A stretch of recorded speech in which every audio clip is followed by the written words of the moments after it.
Kabayan, iwasan po natin mag-parking na matagal, lalong-lalo na ang ating sasakyan ay madumi. So kahit sa harap ng bahay mo ay bantayan mo pa rin. Kailangan malinis yung sasakyan.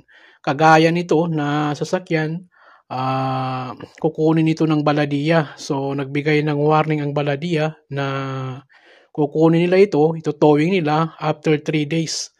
So mag-ingat lang po kayo kabayan. Dapat laging malinis ang sasakyan at saka wag parking na matagal. Kapag nagbakasyon po kayo, ay siguraduhin niyo po na meron kayong mapag-iwanan o di kaya ay malinis yung sasakyan. Kasi pag madumi yan at nadaanan ng baladiya, delikado po yan. Maglalagay sila ng notice dyan. At after 3 days, pag wala pa, ito towing nila yan. I-impound nila yan. So, dadalhin nila sa mga, doon sa bagsakan ng sasakyan. So, problema yan, kabayan. Thank you for watching.